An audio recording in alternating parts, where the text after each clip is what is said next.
Dans cette vidéo, nous allons voir comment utiliser Python et QGIS et avec ça, on va aller voir comment aller chercher toutes les notions d'enregistrement, donc accéder aux enregistrements que l'on a à l'intérieur de chaque couche. Si je présente déjà mon interface, évidemment j'ai ma console Python qui est déjà ouverte, donc ici je peux y accéder via le bouton ou par le menu. Donc moi j'aime bien par le bouton. La notion des couches que j'ai trois couches, donc une qui n'est pas allumée, donc qui n'est pas affichée. Donc dans ce cas ici, c'est la couche donc OpenStreetMap qui est en arrière-plan. Pour celle-là, c'est bien de l'avoir si on veut voir si nos données sont bien positionnées ou d'avoir d'autres informations indicatives là, sur le positionnement géographique. Mais pour la démonstration, donc moi je n'ai pas besoin de ceci. Donc je l'enlève et j'ai une couche qui s'appelle VDQ, donc Ville de Québec, les quartiers de la Ville de Québec. Donc c'est une couche polygonale simple donc est là. Et j'ai rajouté une couche touristique, donc c'est une couche de points. Et pour l'instant, je n'ai qu'un seul point, donc c'est l'Agora du Vieux-Port. Donc j'ai rajouté un point d'information à l'intérieur de mon projet. Donc mon projet ici, ce n'est plus ni moins que ce qui est ouvert. Autrement dit, c'est mon logiciel. Une instance de logiciel ouverte, ouvert, c'est une instance donc que je vais pouvoir utiliser en programmation Python.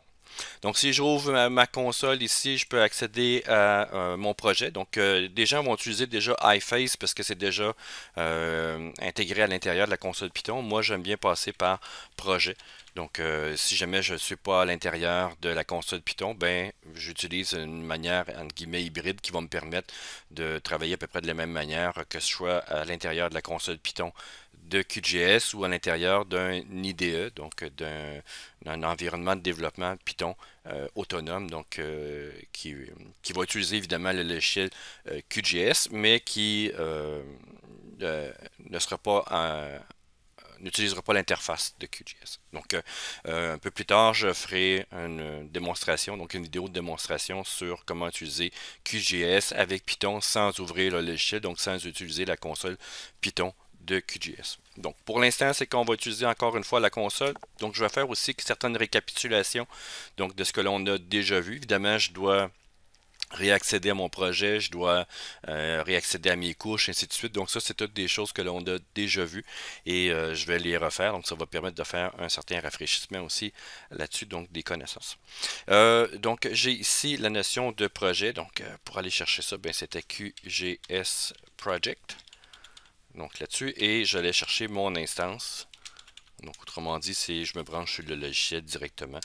Et voilà, donc il n'y a pas d'erreur là-dessus. C'est un singleton, donc c'est une instance unique par ouverture de logiciel, donc par projet. À l'intérieur de ça, ce que je peux aller chercher, évidemment, c'est toutes mes couches. Donc je pourrais aller chercher, je pourrais faire une variable couche, par exemple, qui va être égale à mon projet. Donc, autrement dit, la variable projet que j'ai déjà créée à partir de l'instance. Et à partir de là, c'était d'aller chercher map layers. Donc, toutes les couches qui sont là. J'ai pas d'erreur. Je peux même faire ici print couche. Voilà. Donc, tout est indiqué là-dessus. Là. C'est un peu mal représenté là, côté texte, mais on peut voir que vous avez l'identifiant, le type, le nom et l'élément qui est pas l'élément mais le moteur qui va permettre d'aller chercher cet élément-là ou son type d'information. Donc ici c'est du WMS, donc ça c'est l'OpenStreetMap. Vous avez la couche que j'ai nommée avoir, donc c'est ma couche touristique ici avec un identifiant qui a le nom touristique ici. Qui se sert de GDAL OGR donc pour pouvoir être chargé et l'autre élément que Vector Layer. Donc on a les types de couches aussi, ça va nous aider un peu plus tard pour aller chercher quelle classe donc représente les objets donc on va recevoir lors de certains questionnements. Donc, ce que l'on va faire, c'est d'aller chercher par nom. Donc ici, moi, je vais commencer par la couche touristique. Et de là, je vais faire C touristique, j'espère de ne pas faire trop de fautes de frappe. Donc, il n'y a pas de proposition ou d'intelligence qu'on appelle en anglais, là, ou d'autocomplétion en français, qui nous permet d'écrire le code plus vite et d'éviter de faire des fautes de frappe. Donc ici, il n'y a pas cet élément-là. Donc ce que je vais faire là-dessus, ben, je vais continuer en espérant que je fasse pas trop de fautes de frappe. Donc ici, ben, je vais aller chercher la même chose que j'avais, donc la même chose ici. Et ce que je vais faire, moi, c'est pas par map layers que je vais aller chercher, mais je vais aller chercher map layers by name. Donc autrement dit, ben, je pourrais le copier. Et de là, ici, on va enlever le P de trop. Map layers ici. Et vous avez une méthode qui est by name et qui permet d'aller chercher la couche en question par son nom. Donc si je fais tout, c'est touristique. Donc, touristique ici. Bien, ça fonctionne. Et si je fais print cette information-là, ben, ça va me retourner toutes les couches qui ont le même nom, autrement dit le nom touristique que je recherche. Donc ici, ce qui retourne, c'est une liste. Si vous regardez, c'est des crochets. Donc on a ici les crochets qui représentent en Python des listes. Donc moi, si je veux accéder à l'élément, à la couche avec le nom touristique, ben il peut y avoir plusieurs couches qui ont le même nom. C'est sûr qu'ils n'ont pas le même identifiant, mais plusieurs couches qui ont le même nom. Et moi, si je vais aller chercher, par exemple, la première couche que tu trouves avec ce nom-là, c'est ce que je veux. Dans ce cas-ci, il n'y en a seulement qu'une. Bien, pour faire cet élément-là, ce que je vais faire, c'est que je vais aller chercher ça ici pour vraiment pointer sur la couche touristique et non sur une liste de couches qui a le nom touristique à l'intérieur. Donc, j'ai l'information et si je refais la même chose, print c'est touristique, si vous regardez, je n'ai plus les crochets, donc j'accède à la couche telle quelle. Donc, le 0 va me permettre de faire ça, sinon il me retourne une liste de couches qui ont potentiellement le nom touristique à l'intérieur. Donc, évidemment, on avait vu aussi qu'on pouvait aller chercher les champs de cette couche-là. Donc, si je fais champ ici, par exemple, est égal à C. Je vais juste recopier mes informations parce que je suis très bon pour faire des fautes de frappe. Donc ici, point fields. Donc on va aller chercher avec cette méthode-là, aller chercher tous les champs. Et si je fais print champ ici, bien évidemment, j'ai un objet de type champ et je pourrais aller chercher pour tous ces champs-là, toutes les informations à l'intérieur des champs. Mettons, je vais avoir accès à tout ce qui est à l'intérieur à toutes les colonnes, autrement dit, tous les champs que j'ai à l'intérieur de ma couche touristique. Ben, je pourrais faire une boucle. Donc, for c'est par exemple in champ, deux points.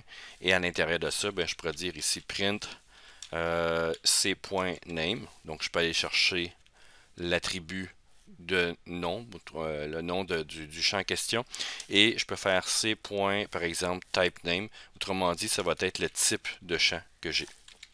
Type name qui est là.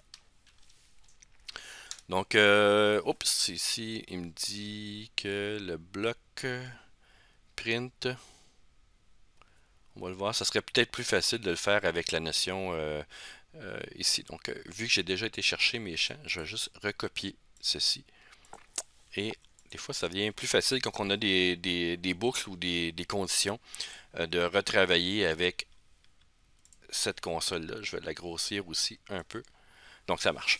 Là-dessus, j'ai le nom, ID et son type de champ. Donc, string. Ici, j'ai un integer codé sur du 64 bits et j'ai desk et type. Et là-dedans, ce que j'ai fait, moi, c'est juste fait une étiquette via la description. Là-dessus, le type, ben, j'ai mis spectacle. Donc, c'est vraiment une couche de base là, très simple.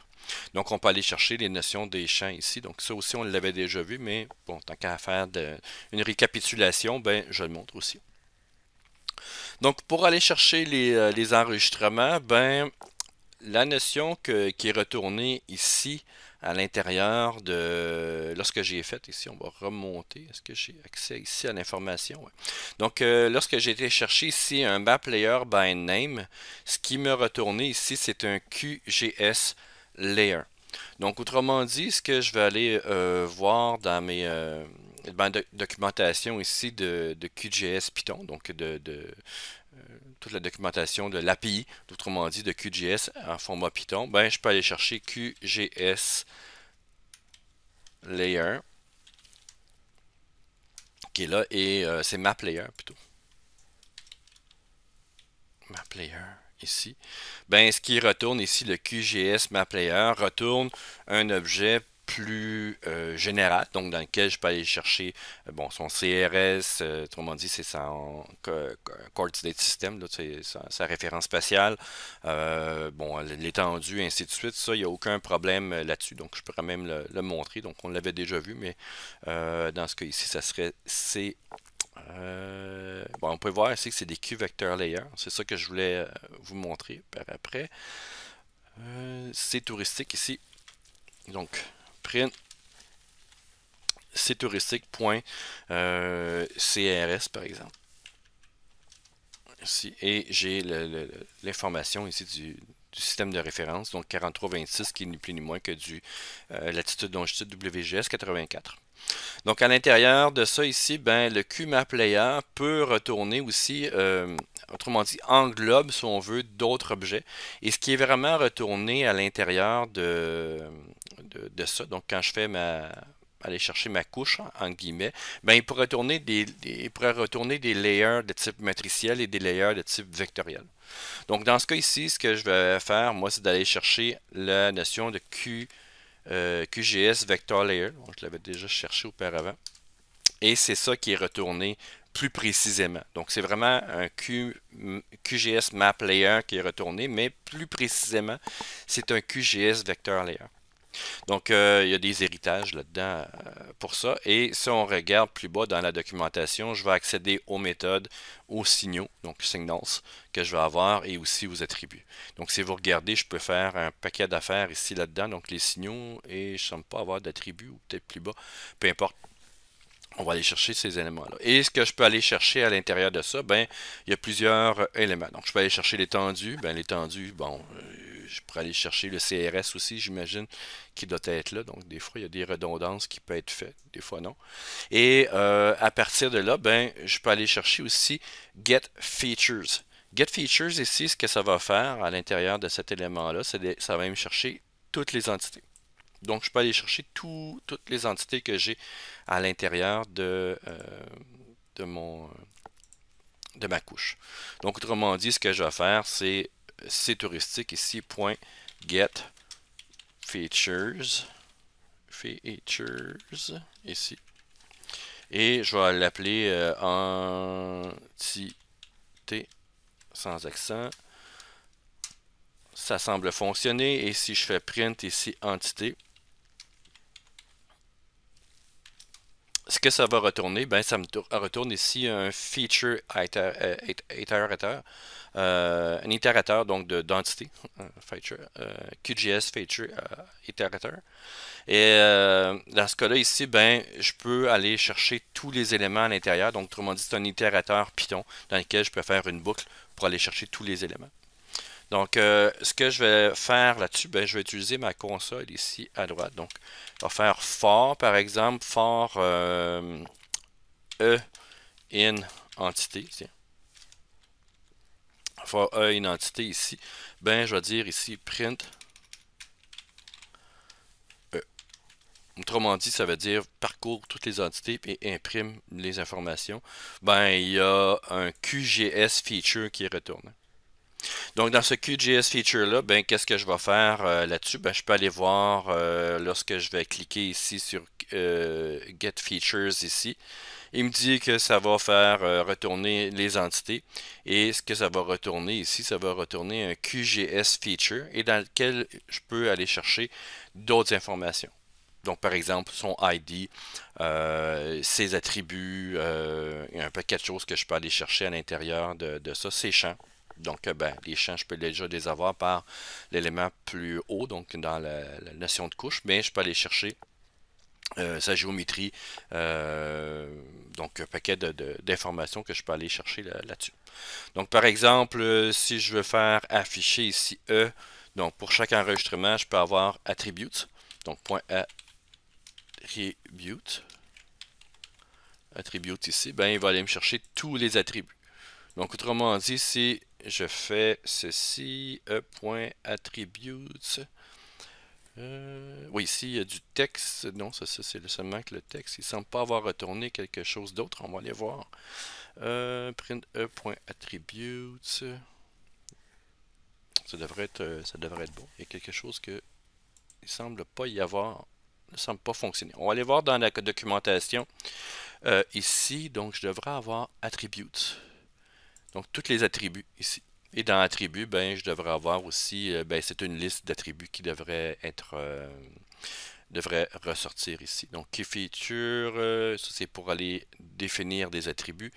Je devrais avoir les informations. Donc on va les regarder. Donc for un entities, on va le refaire rouler pour voir. Donc toujours la même chose. Je semble avoir des petits problèmes lorsque je passe de la fenêtre de console ici et à mon script. Là. On dirait qu'il y a certains problèmes de communication qui se fait avec les noms. Donc ce que je vais faire, c'est que je vais faire mon script au fur et à mesure. Je vais avancer ici dans la fenêtre qui se trouve à la droite. Donc autrement dit, si je résume un peu ce qu'on a fait jusqu'à maintenant, donc le projet l'instance, aller chercher la couche, donc ma players. Ici, j'ai retapé avec couche touristique les informations. Donc j'aurais peut-être dû mettre un petit C. Bon, c'est pas très grave pour les conventions. La notion ici de projet map layers by name, ici touristique, aller chercher la première couche du nom, pas retourner une liste, mais la couche en question. Les champs, donc aller chercher tous les champs. Et pour chaque C, donc à chaque champ dans les champs, donc aller chercher le nom et le type name et d'aller chercher les enregistrements. Autrement dit, là, j'ai changé de nom entité pour enregistrement. Et si je fais rouler ceci, ben, on a accès pour chacun des champs, donc les informations qui sont associées. Donc, ce que je vais faire là-dedans, donc on était rendu ici avec le for E, ici par exemple, in enregistrement. Donc, je vais tout simplement double-cliquer, tiens, et faire ça ici. Et à partir de là, je peux aller chercher le print. Donc, on a vu que si je faisais seulement que le print E, donc là-dessus, j'ai l'objet, donc le QGS Feature Object. Mais dans le QGS Feature, ici, l'objet que j'ai là, bien, on peut aller chercher la notion des éléments beaucoup plus précis à l'intérieur, donc QGS Feature ici, ben, je peux aller chercher les attributs, donc ça serait Attributes, donc il va retourner tous les attributs de l'entité. Donc c'est ça que je veux faire ici, que je veux présenter. Donc E.attributes, donc comme ça ici, et ça me permet d'avoir la ligne en question. Donc, c'est une liste d'informations de mon enregistrement. Donc, c'est les trois champs. Donc, le champ ID, le champ ici, c'est la description et le type que j'ai à l'intérieur. Donc, on pourrait l'ouvrir et ouvrir ici la table d'attributs. On a les informations qui sont là. Évidemment, je pourrais aller chercher seulement que la description. Donc, je pourrais dire ici, va chercher la deuxième colonne qui se trouve être la première. Donc, on a l'information ici. Et de là, ici, ben, je peux aussi accéder à la géométrie. Donc, si on regarde, j'ai accès à la notion de geometry ici. Et ça retourne un élément de type QGS géométrie. Donc, si je fais print e. Geometry. Ici, évidemment, c'est une méthode. Et là-dessus, ici, ben, j'accède aux informations. Donc, si on regarde, c'est un QGS géométrie. Donc, c'est le type. C'est un type point avec les coordonnées XY qui se trouvent être là. Donc, c'est du latitude-longitude dans mon cas. Donc, à partir de ça, ben, ce que je peux faire là-dessus, donc, c'est d'aller chercher les prochains. Donc, juste un enregistrement, par exemple. Donc, dans ce cas ici, ce que je vais faire, c'est que je vais utiliser l'itérateur pour passer un enregistrement à la fois pour pouvoir afficher son type. Donc, je vais faire une explication un peu plus détaillée et en faisant la boucle ici, je trouve que ça va aller un peu trop rapidement. Donc, je vais enlever cette partie-ci. Dans ce cas-là, ce que je vais faire, ben, j'ai les enregistrements, donc qui est la couche touristique.getFeatures ici. Ce que je vais faire, c'est utiliser ceci et je vais utiliser la notion, comme c'est un itérable, donc je vais utiliser l'option next. Donc, on va dire ici, par exemple, est égal ici, par exemple, à next et va chercher le premier élément. Donc, c'est sûr qu'à chaque fois que je vais faire play, il va toujours se positionner sur le premier élément. C'est correct. Sinon, ce que je voudrais que je fasse ici, c'est de faire un enregistrement puis de les passer les uns après les autres. Donc, le next ici, si je le fais par rapport à l'enregistrement, il va faire un après l'autre. Et si je fais ceci, à chaque fois que j'appelle cette ligne-là, il va toujours se replacer en haut de la table sur le premier enregistrement. Dans mon cas, il n'y en a qu'un seul, donc c'est pas très, très grave pour la démonstration. Donc, j'ai mis ici le E. Ce que je vais faire aussi, c'est que je vais enlever la notion d'impression des champs. Et je pourrais faire ici le print E. Donc, j'ai un QGS Feature Object, donc qui est retourné. Donc, c'est ça que je veux aller chercher.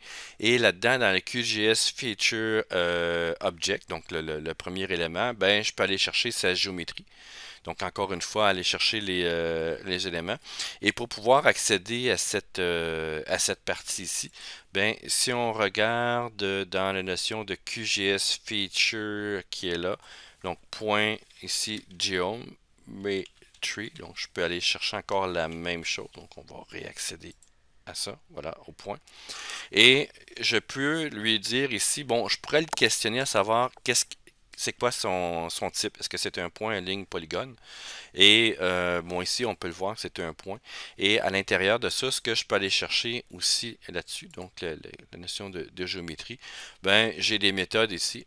Donc, je peux aller chercher, est-ce que c'est un point où je peux le questionner l'information, donc là-dessus. Mais pour aller chercher les éléments directement dans la géométrie, faut que je passe ici par as point. Donc, il va me retourner le contenu de la géométrie dans un point, donc autrement dit dans deux dimensions, en X et en Y. Donc, il faut que je passe ici par le as point pour aller chercher l'information par après. Donc, si je ne fais pas ceci par as point, ben, j'ai pas accès à aller chercher les coordonnées à l'intérieur. Donc, il faut que je passe par as point qui va me retourner vraiment un objet de type un QGS.xy et de là, je vais pouvoir accéder aux éléments précis de la géométrie. Donc ici, il faut que je fasse .as point. On va le faire afficher pour voir qu'est-ce qui va vraiment nous retourner. Donc ici, il retourne un QGS point. Donc ça, c'est bien. Donc dans ce cas-là, ici, au lieu de faire le print, je vais marquer point est égal à. Donc je vais le mettre dans une variable. Et de là, ben, je vais pouvoir faire ici print. Parce qu'on va aller voir ce qui est retourné par la notion du QGS.xy. Ben, on va aller voir qu'est-ce qui est possible d'aller chercher à l'intérieur de ça. Ben, on a ça ici et comme vous pouvez voir, on a les coordonnées X, Y qu'on peut aller chercher. Donc, on pourrait aller modifier des valeurs ici. Donc, on fera une autre vidéo. Je ferai une autre vidéo sur la notion d'édition. Mais pour l'instant, on va aller chercher les coordonnées X et Y de notre point. Et si je passe ici, donc print quoi? Ben, ça va être point X ici. Donc, je devrais avoir la coordonnée X et point ici, point Y, comme ça ici. Et ça me permet d'aller chercher directement les informations, la coordonnée là-dessus. Donc évidemment, si j'avais été chercher les quartiers donc, de la ville de Québec, ça serait as polygone. Donc dans ce cas-là ici, ben, il faut que je revienne un peu à l'arrière. Donc c'est pas des points qui vont être retournés. C'est as ici, as polygone. Donc, dans Polygone, qu'est-ce qu'il va retourner? Ben, il va retourner un QGS Polygone XY dans lequel je vais pouvoir aller chercher les informations. Donc, je pourrais aller copier ici. C'est bizarre qu'ils ne mettent pas d'hyperlien. Bon, c'est la géométrie qui va retourner là-dessus. Et de là, ben, je vais pouvoir aller chercher l'air des informations. Donc, par rapport à ça. Donc, plein de petites choses que je peux aller chercher là-dessus. Donc, vous pouvez aller chercher plusieurs informations par rapport à ceci. Donc, moi ici, je l'ai montré par les points, mais ça serait possible aussi d'être fait par les polygones.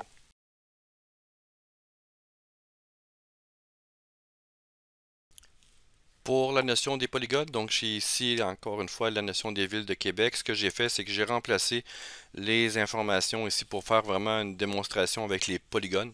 Donc encore une fois l'instance, ainsi de suite. Donc j'ai remplacé la notion du champ ici, ville, pas le champ, mais la couche VDQ quartier. Donc on va aller chercher vraiment la couche polygonale. Dans les champs ici, bon, les champs sont toujours... bon, je peux aller chercher ces informations-là. Je n'en ai pas besoin pour faire la démo. Donc, c'est la même chose que vous avez, que j'ai présenté à l'intérieur de la couche de points, donc qui prévaut pour cette notion de présentation pour les champs. Donc, c'est la même affaire que vous utilisez dans l'un et dans l'autre.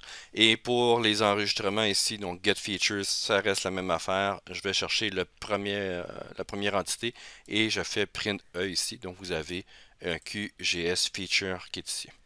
Donc, évidemment, si je vais aller chercher les attributs, ben, je tape Attributes. Donc, comme je l'ai fait avec la notion des points. Donc, c'est la même chose.